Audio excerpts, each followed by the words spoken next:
Hello बच्चों, स्वागत है आप लोगों का केमिस्ट्री वाला यूट्यूब चैनल पर।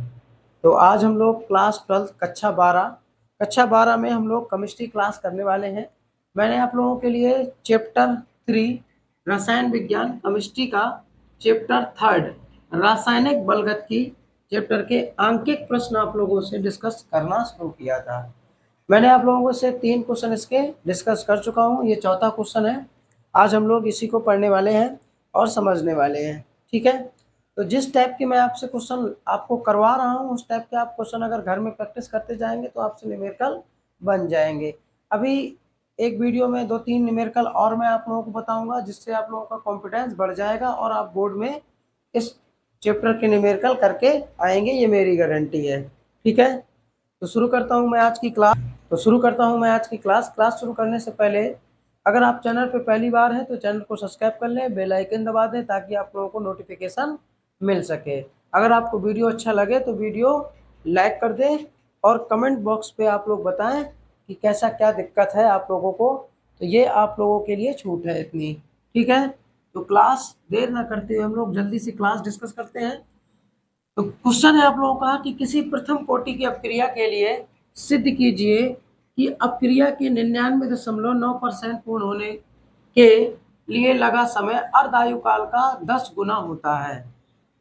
यहाँ पर देखिए क्वेश्चन समझना, मैं जैसे आपको पहले बता चुका हूँ कि क्वेश्चन को पहले आप समझेंगे। अगर आपने क्वेश्चन समझ लिया तो क्वेश्चन सॉल्व करना थोड़ा सा आसान हो जाएगा। ठीक है, अगर मेरी बात आप लोगों को समझ रहे हैं तो आप लोग समझ गए होंगे मेरी भावनाएं क्या कह रही हैं, ये भी आप लोग समझ गए होंगे। इसमें कह रहा है कि अर्धायु काल का 10 गुना है। तो अर्धायु काल क्या होता है आपका? टी आप होता है। कितना होता है? टी आप। इसका 10 गुना कर देंगे तो हमको टी की वैल्यू पता चल जाएगी, जो 99% अपक्रिया 99.9% पूर्ण होने में जो समय लग रहा है वो आपका ये टी पता चल जाएगा। इस बात को हमको यहाँ पर प्रूव करना है। हमको कौन सी बात प्रूव करनी है? T is equal to 10 T half. हमको ये बात प्रूव करनी है कि 99% अपक्रिया पूर्ण होने में जो समय लगेगा वो टी हाफ का, मतलब इस अपक्रिया को आधा समय जितना लगेगा पूर्ण होने में उसका हम लोग 10 गुना कर देंगे तो हमको 99.9% अपक्रिया पूर्ण होने में समय पता लग जाएगा। इसमें दूर दूर तक कहीं आपका के की वैल्यू नहीं दिए हुए। अब इसको हम लोग बकायदा सॉल्व करेंगे आराम से, स्टेप बाय स्टेप। आप लोग बिल्कुल रिलैक्स होके समझिएगा। ठीक है, मजा ना आए पैसा वापस। ठीक है, अगर दिए हो तो वापस ले लेना, नहीं दिए हो तो कोई बात नहीं। तो कह रहा किसी प्रथम कोटि की अपक्रिया के लिए सिद्ध कीजिए कि अपक्रिया के 99.9% पूर्ण होने के लिए लगा समय अर्धायु काल का 10 गुना होता है। तो अगर हम लोग यहाँ पर बात करें टी हाफ में क्या संबंध होता है, तो के बराबर, मतलब टी हाफ के लिए ऐसा आप लोग लिख सकते हैं। तो के बराबर 0.693 अपॉन टी हाफ। ये आपको मैं प्रूव करा चुका हूं। अर्ध आयु काल मतलब इस अपक्रिया को आधा कंप्लीट होने में इतना इसका वेग स्थिरांक हो जाएगा, या आप कह सकते हो इसी समीकरण को अगर हम लोग चाहें तो ये लिख सकते हैं कि T half is equal to 0.693 upon के।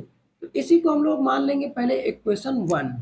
ठीक है, अब माना, यहां से लिखेंगे माना अपक्रिया की जो प्रारंभिक सांद्रता है ए बराबर, वो मानेंगे 100%, मतलब 100 मान लेंगे। ठीक है, और x बराबर हम लोग, अब जब भी आपके सवाल में परसेंटेज दिया हो, जब भी आपके क्वेश्चन में परसेंटेज दिया हो कि इतने परसेंट अपक्रिया कितने समय में पूरी होगी। ठीक है, जैसे वो यहाँ पर कहे कि 65% अपक्रिया कितने समय में पूरी होगी, ये 10 गुना ना कहे सवाल में, ये तो इसमें कह रहा है, लेकिन आगे क्वेश्चनों में अगर 10 गुना ना कहे तो आपका 65% अपक्रिया कितने समय में पूरी होगी, 75% अपक्रिया कितने समय में पूरी होगी, आपका 85% अपक्रिया कितने समय में पूरी होगी, 80% अपक्रिया कितने समय में पूरी होगी, 90% अपक्रिया कितने समय में पूरी होगी, 95% अपक्रिया कितने समय में पूरी होगी। जो ये परसेंटेज सवाल में दिए रहे, आपको वहां पर x की वैल्यू मान लेना है कि x बराबर आपका इतना होगा, जितना परसेंटेज में दिए रहे।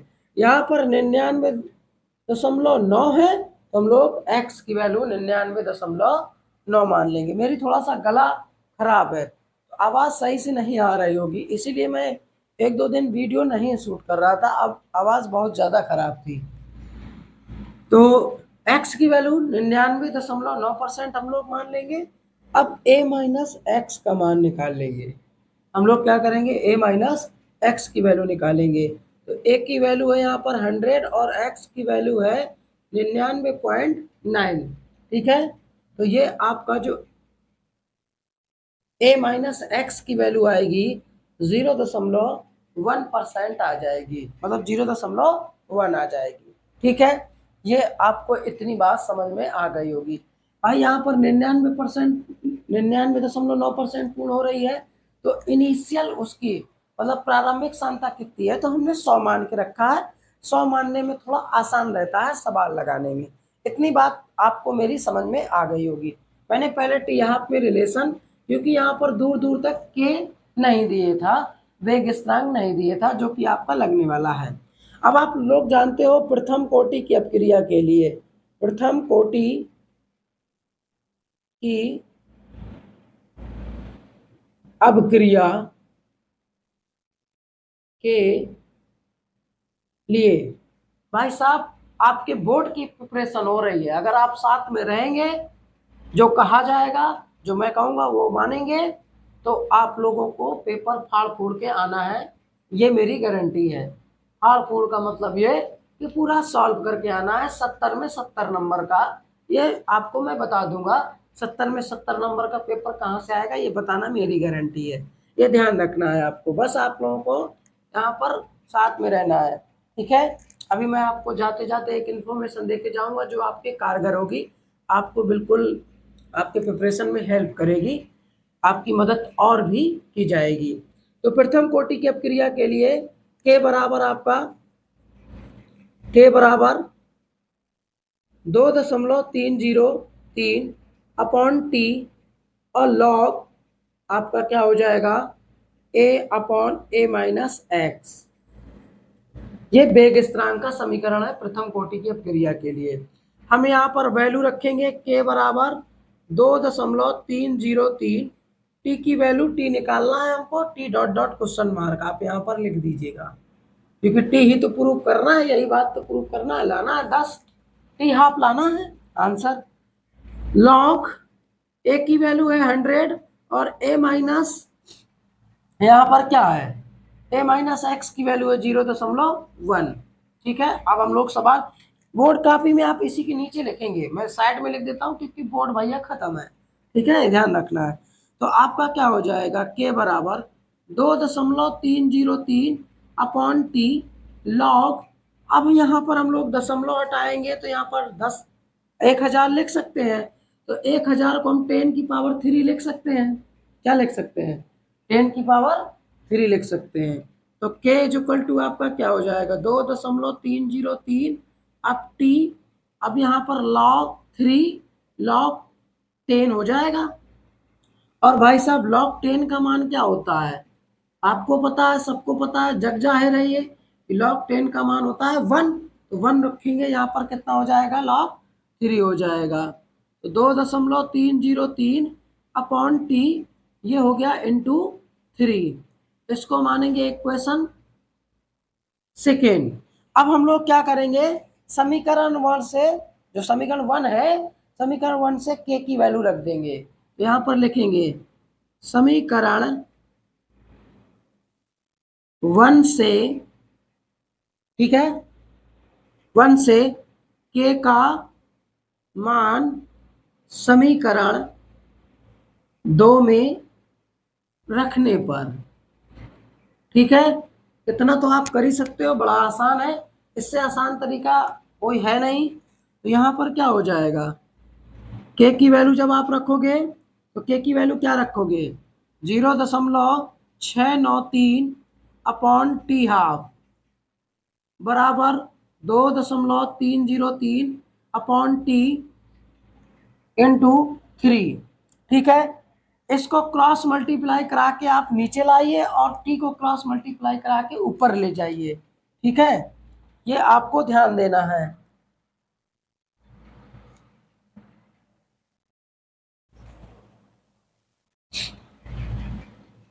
तो क्रॉस मल्टीप्लाई करा के टी को क्या करिए, ऊपर लाइए और 0.693 को नीचे ले जाइए। तो ये आपका हो जाएगा T upon T half is equal to 2.303 upon 0.693 into 3। आप काटेंगे, यहाँ पर आपका क्या हो जाएगा, 10 ही आएगा। ठीक है, जिसको हम लोग लिख सकते हैं यहाँ पर आपका टी इज इक्वल टू, इसको सॉल्व करेंगे 10 आ जाएगा। तो 10 टी हाफ, ये आप लोगों को इतना मैंने डायरेक्ट कर दिया है। या आप लोग भाग दे सकते हैं, यहाँ से दशमलव हटाइए, भाग दीजिए, आपका 10 ही आएगा। ये ध्यान रखना है। ठीक है, गुणा भाग करके आप चेक कर सकते हैं। तो इस तरीके से ये प्रूफ हो गया और ये सवाल आपका बेहद ही इम्पोर्टेंट है। अब देखिए मैं क्या कह रहा हूँ, अगर आप इस चैप्टर के 25 न्यूमेरिकल लगाते हो, ठीक है, 25 क्वेश्चन अगर आप लोग सॉल्व करते हो, 25 न्यूमेरिकल अंक के प्रश्न सॉल्व करते हो, तो आप ये जान लीजिए कि यूपी बोर्ड में आपके 4 नंबर कंफर्म है। आपसे कोई 4 नंबर छीन नहीं सकता। देखिए, अब मैं यहाँ पर कह दूं कि आपको यहीं पर 70 नंबर यही आ जाएगा और ये हो जाएगा वो हो जाएगा, ये मूर्खता है। ठीक है, मैं भगवान नहीं बनना चाहता, आपसे मेहनत करा के आपके नंबर लाना चाहता हूँ। ठीक है, मैं भगवान नहीं बनना चाहता कि मैं आपको बता दूं कि यही आएगा, नहीं। हो सकता है इस टाइप का क्वेश्चन आ जाए, यहाँ पर 99% दिया हुआ है, यहाँ पर आपका 85% दे दे और समय निकालना हो 10 गुना ना कहे। तो देखिए, क्वेश्चन को समझिए और समझने के साथ साथ उसको प्रैक्टिस करिए घर में, तभी आप पेपर में कर पाएंगे। ठीक है, खाली वीडियो देख के या एक बार देखने से आपको नहीं आएगा। जब तक आप पेन कॉपी लेके यहाँ पर करने नहीं जाएंगे, तब तक ये चीज़ें आपको समझ में भी नहीं आएंगी और आप पेपर में कर भी नहीं पाओगे। तो समझदार बनिए और समझदारी से काम लीजिए, स्मार्ट वर्क करिए। ठीक है, आप इसकी मदद लीजिए, वीडियो आपके पास है, जब चाहें तब देख लें, जैसे भूलें तब देख लें और इसके बाद आप प्रैक्टिस कर सकते हैं। ठीक है, तो इतनी बात मुझको बतानी थी। आज की वीडियो में आपको एक ही क्वेश्चन बताऊंगा क्योंकि मैं थोड़ा थका हुआ हूँ। अगले वीडियो में मैं कोशिश करूंगा कि आपके 4 से 5 सवाल आपको बता दिए जाएं। वीडियो थोड़ा लंबा चौड़ा होगा और ऐसा ही वीडियो मुझे कक्षा 10 का भी बनाना है, उसमें भी 4 से 5 आपके होंगे। और हाँ, जाते जाते मैं आप लोगों को बता देता हूँ कि हम लोगों की जो ऑफलाइन क्लास चलती है प्रयागराज में, ऑफलाइन क्लास चलती है प्रयागराज सलौरी में, राज क्लासेस नाम से ऑफलाइन क्लासेस लेता हूँ मैं। तो वहाँ पर ऑफलाइन क्लास चलती है, वहाँ पर Sunday to Sunday marathon classes अब चलेंगी। ठीक है, फ्री ऑफ कॉस्ट वो मैराथन क्लासेस चलती हैं। ठीक, तो मैराथन क्लास आप ज्वाइन करने आ सकते हैं, उसकी टाइमिंग आइमिंग सब ये आप लोगों को बता दिया जाएगा। वहीं पर आपको ये सब टाइमिंग आइमिंग के बारे में आपको बता दिया जाएगा। ये मैराथन क्लासेस 15 तारीख के बाद शुरू होंगी। ठीक है, जो 15 तारीख को संडे है उसके बाद संडे से आपकी मैराथन क्लास शुरू होंगी, जो आप लोग प्रिपरेशन कर सकते हैं। वहाँ पर 10th और 12th दोनों की मैराथन क्लासेस सारे सब्जेक्टों की लगी होती हैं, 2-2 4-4 घंटे की मैराथन क्लास होती है और वहाँ पर 3-3 घंटे का आप लोगों को टेस्ट भी होता है, तो वो भी आप दे सकते हो, वो भी फ्री ऑफ कॉस्ट है अपनी प्रिपरेशन के लिए। आप वहाँ पर अपने हथकंडे आप कितना प्रिपरेशन कर चुके हैं आजमा सकते हैं।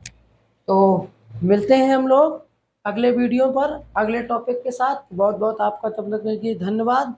और जैसा कि जाते जाते मैं एक बार फिर से आपको याद दिला देता हूँ, अगर आप चैनल पर पहली बार हैं तो चैनल को सब्सक्राइब करें और वीडियो अगर आपको अच्छा लगा हो तो वीडियो को लाइक ज़रूर कर दें और तबीयत अपनी मस्त रहें, पढ़ाई करते रहें। बहुत बहुत आपका धन्यवाद।